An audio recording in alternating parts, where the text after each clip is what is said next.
Honourable Member for Brea.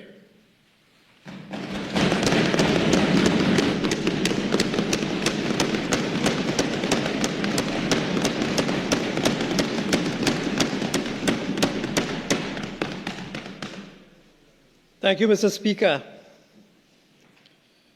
Mr. Speaker, before I begin my contribution to this substantive bill here tonight, and I know the night is still young, allow me to congratulate you, Mr. Speaker, on your appointment as Speaker of this House, and to extend those congratulations to Member for Princestown on being the Deputy Speaker as well.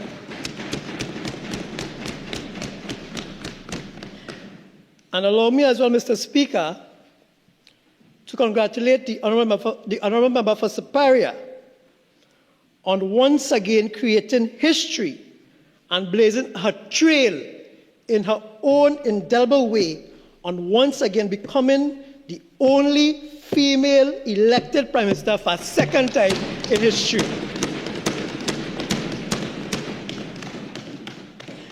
And of course, Mr. Speaker, allow me to say thank you to the people of Trinidad and Tobago for rejecting what we just heard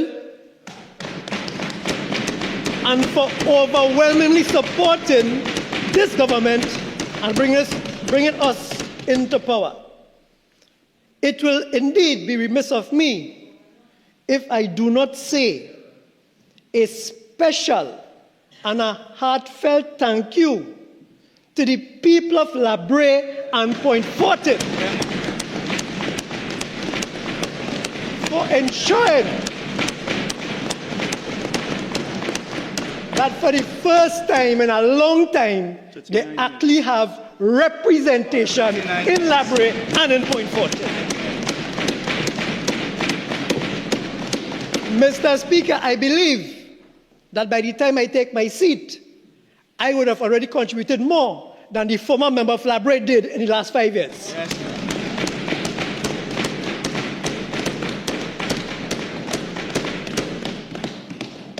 Let me also say thank you to the member for Faizabad and the Minister of Finance for piloting this bill, Mr. Speaker, and for his powerful and eloquent delivery as he piloted this bill, and for giving me this opportunity to make this contribution here tonight. Mr. Speaker, for me, this contribution is more than just an opportunity to lend my voice to a debate. You see, Mr. Speaker, for me it goes deeper than that. It is no secret that I was once a trade union leader of a great union in this country.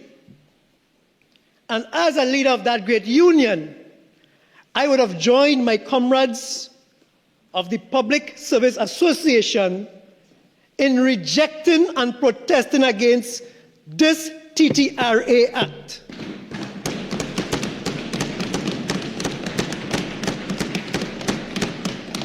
And while we would have protested, Mr. Speaker, we sang a song. And that song was when those who labor hold the reins of power. I would like to be in that number. And Mr. Speaker, today I am in that number.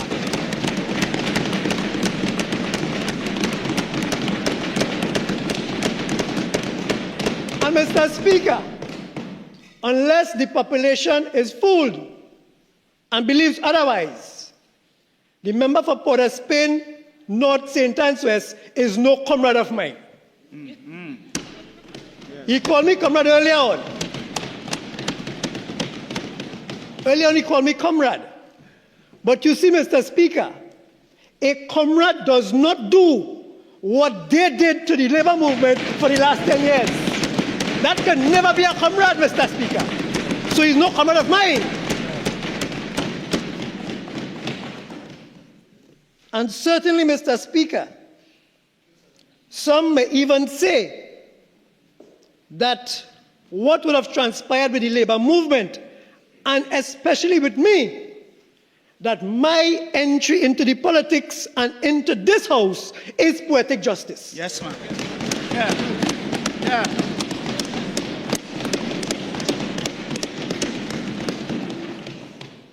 But if you want to speak to the lawyers in the House, there's a saying that justice must not only be done, it must seem to be done. And today the public could see justice is done.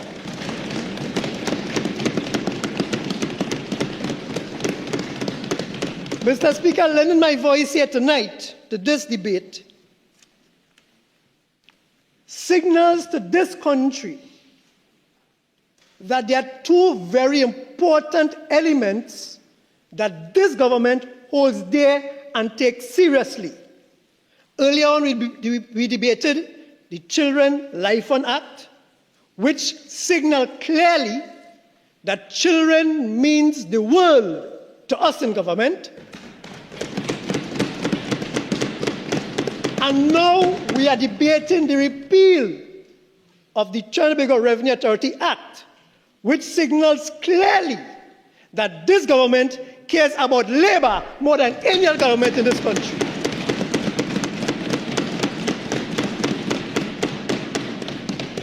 Gone are the days, Mr. Speaker, when workers and trade unions in this country will be treated with disdain, with contempt, with disrespect by an evil, wicked, arrogant, vindictive PNM administration.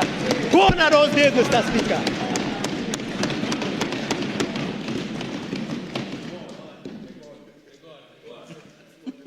Mr. Speaker, I want to commend my comrades from the PSA who have stuck it out and is still here with us in the public gallery.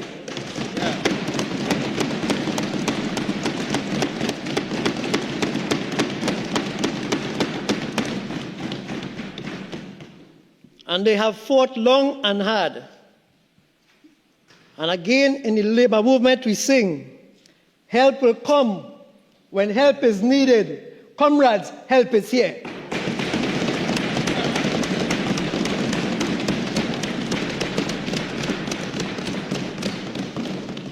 Mr. Speaker, this TTRA, as posited by the previous administration, was yet another attempt in the agenda to destabilize the trade union movement and to get rid of workers and decent paying jobs in this country. It was a way of attacking the PSA and to undermine the right to free and fair collective bargaining of workers employed at the BIR and at Customs and Excise. Yes, sir. Once you remove workers, Mr. Speaker, from a position of collective bargaining, and you transfer them to contracted positions with no security of tenure, then in effect what you'll be doing, Mr. Speaker, was moving workers from collective bargaining to collective begging. Yes. Yeah. That is what they were intended to do. With the previous administration's decision to form the TTRA, what would have transpired with the creation of this authority would have been nothing more than a party group, since the political directorate would have staffed and stuffed the TTRA with party loyalists, other sympathetic party hacks of the previous administration, and I dare say even the previous Minister of Finance. Mr. Speaker, this TTRA Act that we seek to repeal here tonight was always going to be inimical to the best interests of the members of the PSA, of the workers of the Revenue Authority, the BIR, and Customs and Excise. Just imagine, Mr. Speaker, that the board that they proposed for the TTRA was a 9-member board, and all 9 appointed by the Minister of Finance. And that Minister of Finance will stipulate the terms and conditions of the appointment. And since the Minister of Finance will be appointing the board, it is possible and or likely that the appointment of board members will be politically aligned to the ruling government. And of course, you expect anybody else to put somebody who they don't trust. That's what they had proposed, Mr. Speaker.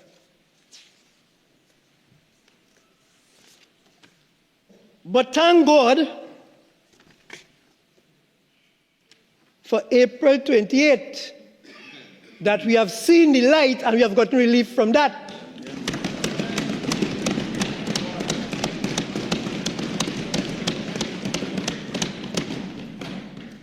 And you know what would have then happened was that the board may employ any person on terms and conditions as it deems fit, opening up the entire TTRA now to political cronyism and influence, which is a regular complaint in the public domain. So imagine right now, they complain about it, and there is a union, and there is a service commission. If you abandon the process that gets workers through the service commission, Mr. Speaker, you can just imagine what can happen. And Mr. Speaker, I'm not speaking about a pie-in-the-sky hypothetical situation, you know. No, I'm not speaking about that. There's enough evidence to tell us what would have happened. Permit me, Mr. Speaker, to bring to your attention, and this House attention, a newspaper article dated the 5th of October 2022, headline, Judge upholds ex-BIR commissioner's lawsuit against Imbut.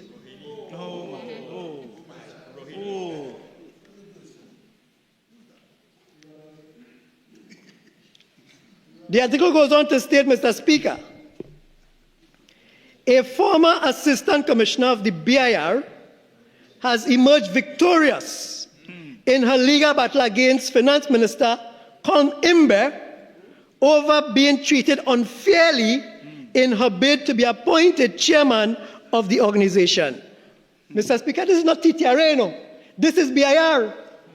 I'm not yet talking about TTRA, I'm talking about what happened in BIR, Mr. Speaker. So if this is what we're going to be, let me finish the article, Mr. Speaker. Delivering judgment on Tuesday, High Court Judge Margaret Mohammed upheld Rohini Ramkissoon's judicial review lawsuit against Imbut. Mohammed ruled that Imbut's decision not to recommend Ramkissoon, who held the post as acting commissioner for the position, was unlawful and quashed it. According to the evidence in the case, the legal dispute began shortly before former BIR chairman Ravi Taklal Singh proceeded on pre-retirement leave in January 2021. The finance minister's permanent secretary wrote a memo to the director of personal admin seeking approval for a then acting assistant commissioner to be appointed to the post. Aggrieved by the decision, as her colleague had less experience than her and her fellow 3 commissioners, Ramkissoon's lawyers wrote to President Paula May Weeks questioning the proposed appointment. After the President's office indicated she had not made the appointment, the permanent secretary indicated that the memorandum would be rescinded. In February last year, Ramkissoon was called to a meeting with the permanent secretary and Imbut, in which she was told that it, the meeting that is, was an interview for the position. What? During the meeting, Imbut allegedly questioned her about an investigation being conducted by the Division's Criminal Tax Investigation Unit into value-added tax refunds to 2 taxpayers. What? Ramki soon admitted she was aware of the investigation, but denied any wrongdoing, Man, that's not nefarious. as she indicated that no allegations were levied against her. The following month, Ramki soon was informed she could not be recommended for the post based on investigation. What? In deciding the case, and Mr. Speaker, this is the part I want us to pay special attention to. In deciding the case, the judge ruled that Imbert Special agent. did not act fairly, as he only asked Ramki soon if she was aware of the investigation. She was not told that she was a person of interest or informed of the specific allegations against her, which caused the defendant to be concerned, Mohammed said. She was not allowed to address the defendant's concern for denying her the position and therefore not treated fairly and denied natural justice. You know, Mr. Speaker, I wish I had finished the article. Mohammed also ruled that Imbert acted irrationally in handling of the interview.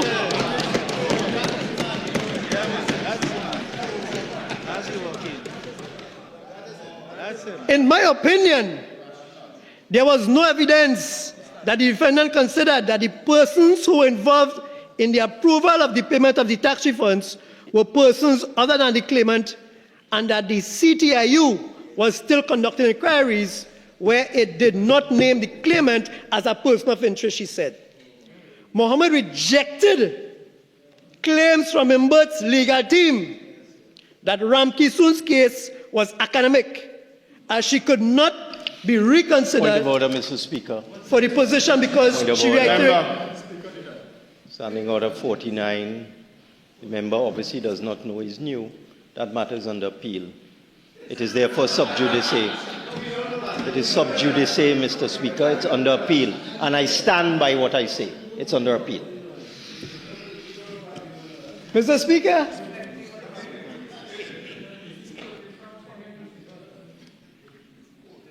the sub judice rule has always, throughout this swath of law on sub judice, it is not a hard and fast rule. Even these standing orders recognize that. Even the common law on pretrial publicity recognizes that sub judice is not really a hard and fast rule. So if we go through the standing order, member, it says, subject always to the discretion of the Speaker, to the right of the House to legislate on it. We could skip over that. Any matter relates to active proceedings until the matter is ended by judgment or discontinuous. So there is a judgment. You would be entitled to come thereafter and to seek the leave to clarify it if there is an appeal. You may do so with my leave. Thank you. Continue. Mr. Speaker, I want to advise the member for Diego Martin Northeast to not obfuscate my novelty in this parliament for my ability to properly deliver a licking on it.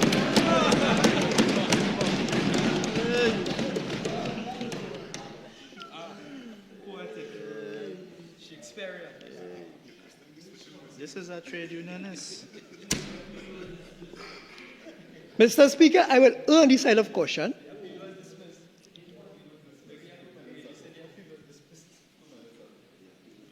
But Mr. Speaker, I'll continue reading. There has been some contribution from the floor that the appeal was dismissed. Have you been able to confirm whether the appeal is alive and active? As far as I'm aware, it's alive. Sorry?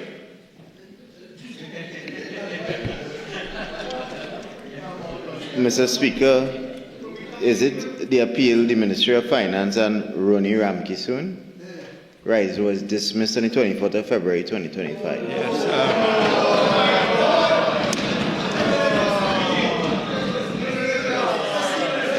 No, hold on. Hang on. For future consideration, I will ask members when invoking the subjudice rule to pay particular attention to 49(1)(c). The member does not in his comments create a real and substantial danger to prejudice to the fair determination of a matter. So it's a compendium of considerations. So I'll ask members to pay particular attention and not simply invoke the rule for invoking the rule's sake. It is not a hard and fast rule, first of all, and secondly, the factors which are outlined in the standing order is a compendium of factors. So, member, continue. Thank you, Mr. Speaker.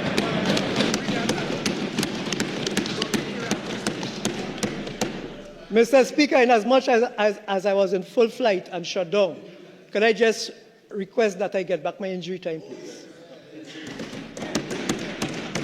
At the appropriate time, Mr. Speaker. Thank you, Mr. Speaker.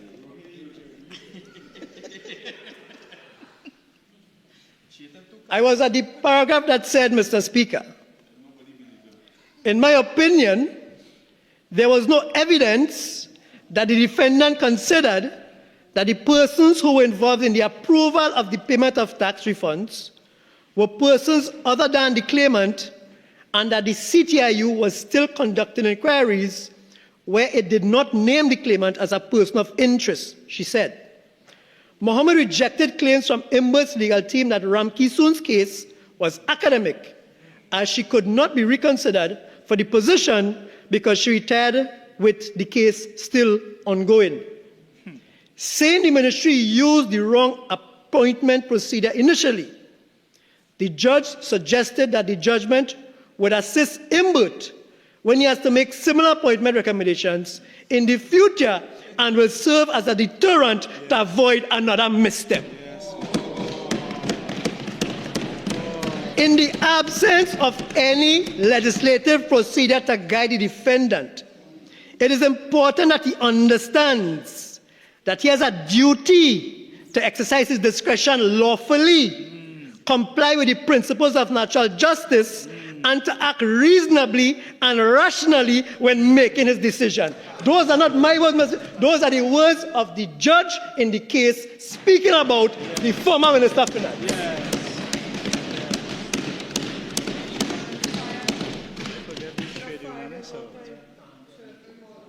Mr. Speaker, so when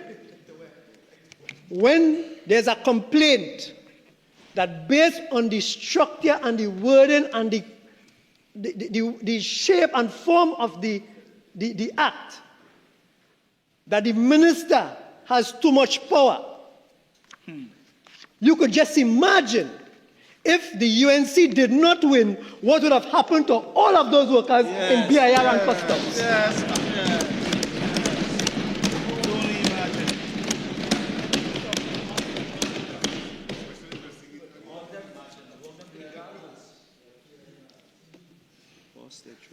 Mr. Speaker,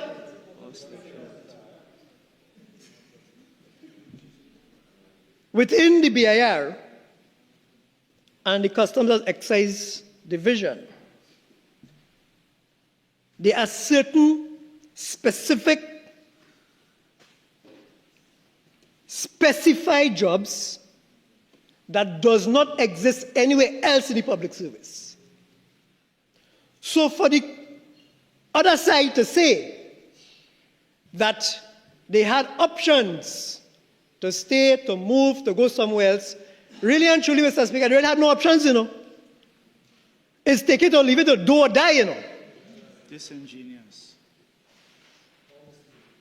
Disingenuous.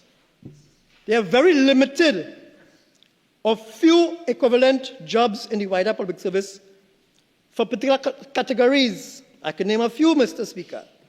Revenue plan officers, revenue training officers, revenue officers, valuation and rating officers, tax officers, and I could go on.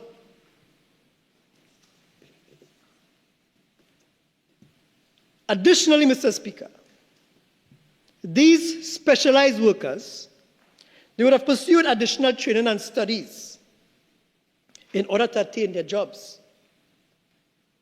And these skill sets will not be easily transferable into other areas and other departments. So then what do you do with them? Well, I know what they were going to do to them because I know what they did to me. Yes. What they were going to do to those workers, Mr. Speaker, is nothing different to what they did to the workers in Petrotrin and TSCT. Yes. Send them home.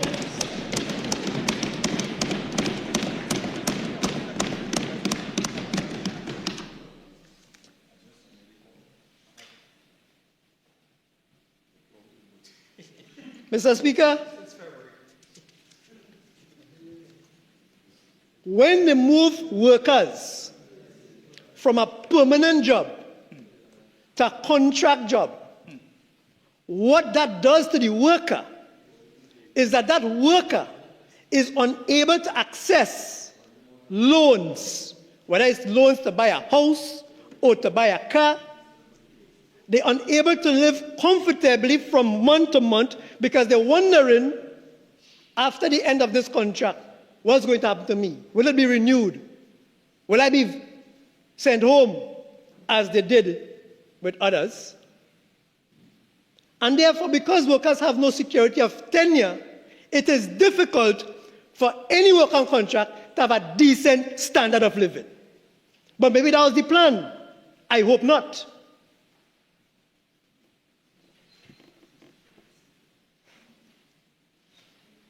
And of course, the Prime Minister would have told us earlier on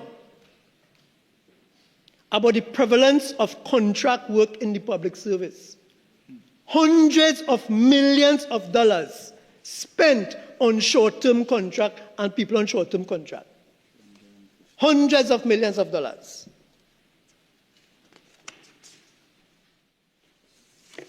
And I want to address something Diego Martin Ortiz, member for Diego Martin Ortiz, said in his contribution. He made reference to the Civil Aviation Authority Act, the Postal Corporation Act, and said the same thing they do there, we do it over here. But it was not the same thing, Mr. Speaker. It was not the same thing. What's different? I'll tell you what's different.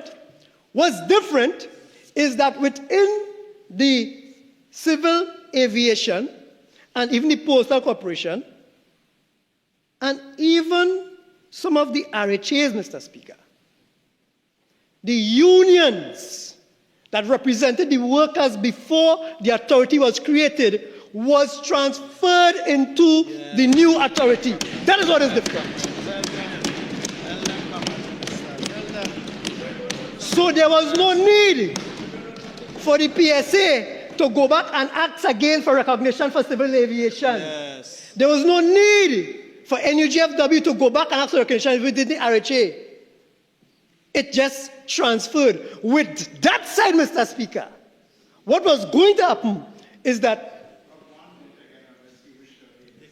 Extra 15 minutes. Mr. Speaker, could I get my injury time plus the additional time, please? You can get your 15 minutes. Thank you, Mr. Speaker.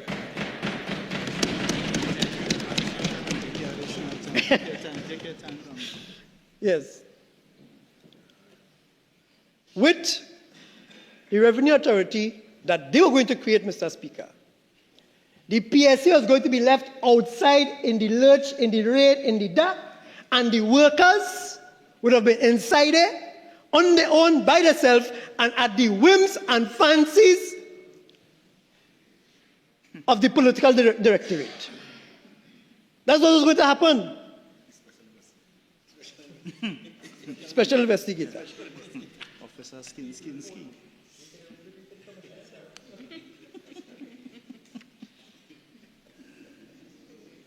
And, of course, the member for Diego Martin Ortiz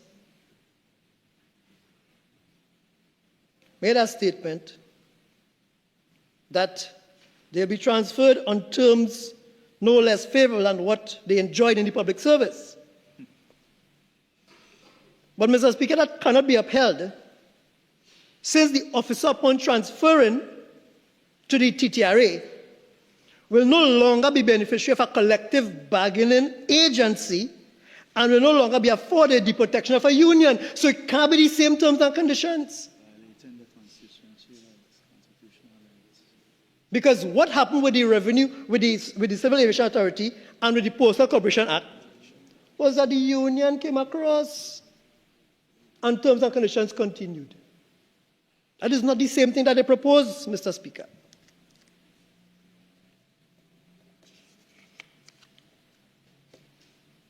Mr. Speaker,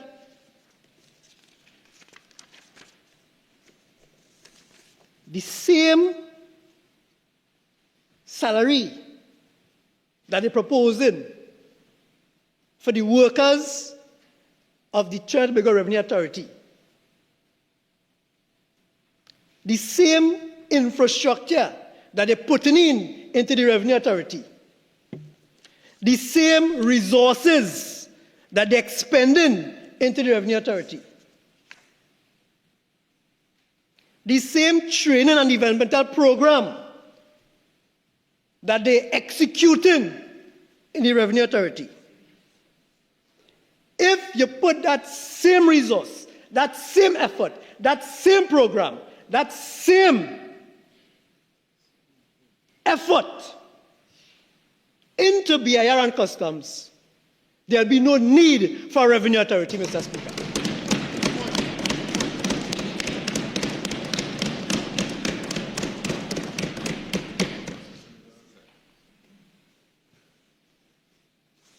Mr. Speaker, this Revenue Authority was always intended to deplete the staff and to attack and target the PSA, as they did with the OWTU, as they did with the CW, and all the other unions.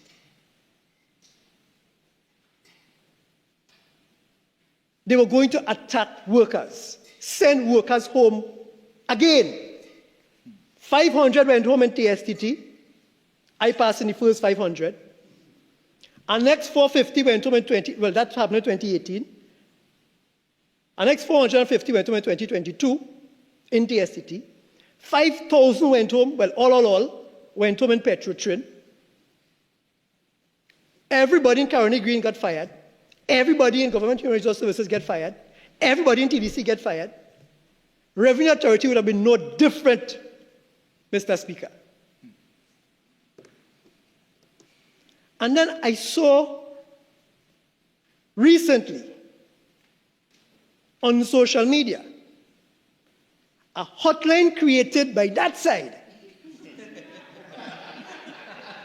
to call and report political victimization if you lose the job. Job loss. Mr. Speaker, how much more hypocritical can a party get when they do that?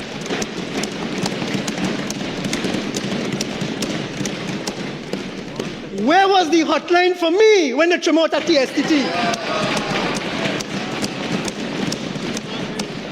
Where was the hotline for GHRSL workers? Where was the hotline for Caroni Green workers? Where was the hotline for Petrotrin workers? Where was the hotline for Trinidad workers? Where was the hotline for Rohini? Yes, yes.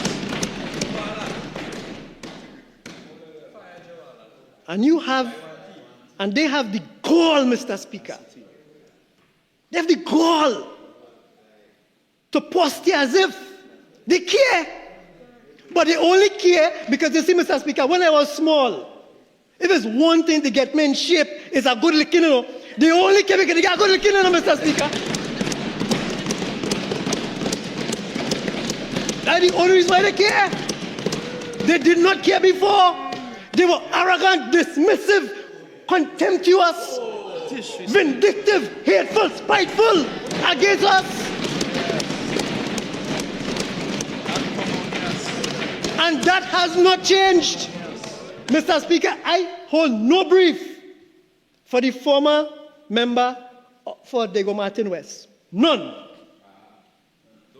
But all of a sudden, it seems as if it's only him alone was culpable and all of them hands clean. No. But you see, Mr. Speaker, with the TTRA and with every firing of every worker in this country, every one of them on that side is culpable for what happened to us.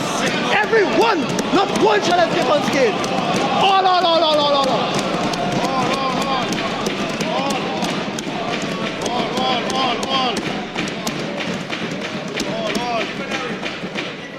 All.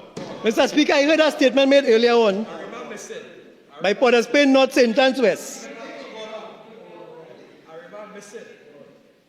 Mr. Speaker, Port of Spain, North St. Anne's West made a statement and said, law must never be made on the basis of an existing individual. All okay? But workers must never be sent home or fired on the basis of an existing individual.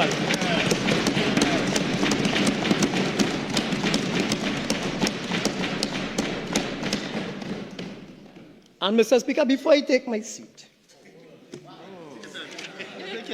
Take your time, comrade.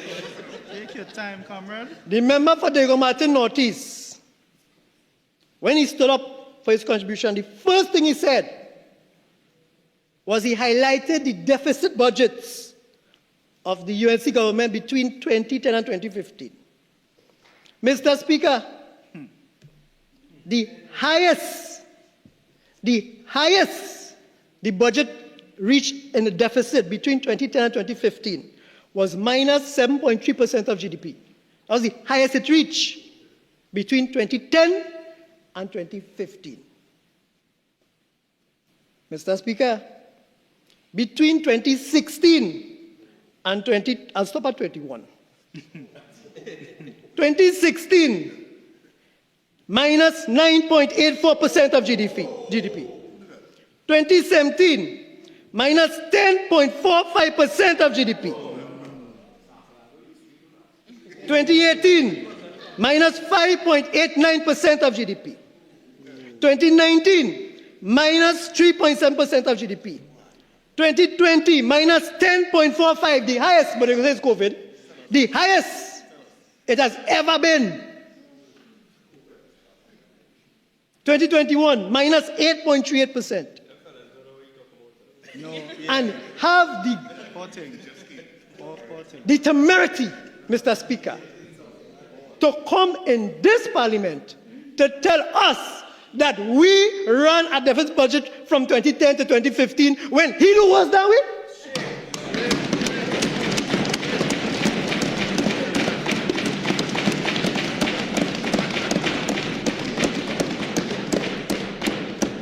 And Mr. Speaker, to send home and drive home the contempt that they still have for workers. They still have it. Let me tell you what I say so, Mr. Speaker. Member for Diego Martin Northeast said, well, you want to close it down? You want to repeal it? Go ahead. Go ahead. Yes. Go ahead. You know where to get any money from. But you see, you make promises. You make promises. Yeah. Those are his words, Mr. Speaker.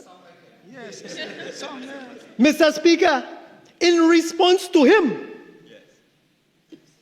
St. Anne's East, Port of Spain North, St. Anne's West, pointed to the gallery and said, look them sit down there, look them sit down there. Yes.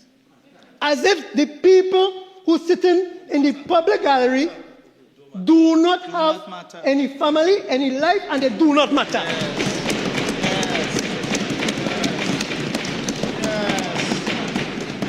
But Mr. Speaker, you see on the 29th of April, this country felt a sense of relief and hope it has never felt before.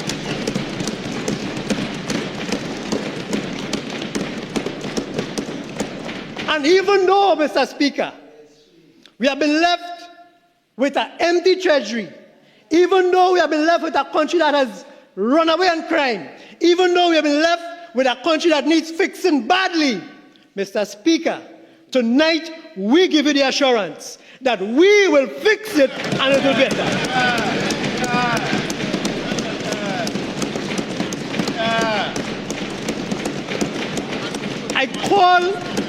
I call on my trade union comrades and colleagues tonight, Mr. Speaker, for two things. One, to just exercise a little more patience with us because we know come. And two, to work together with this government to increase the productivity and the livelihood of the people of this country.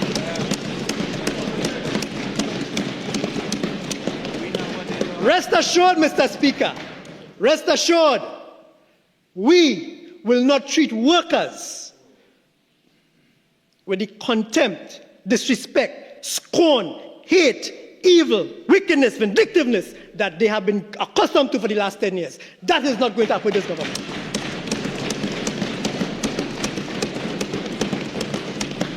And Mr. Speaker, tonight, I am more than honored. I am more than privileged. I am emotionally moved to be part of this debate to repeal this Trinidad and Tobago Revenue Authority Act 2021. Thank you, Mr. Speaker.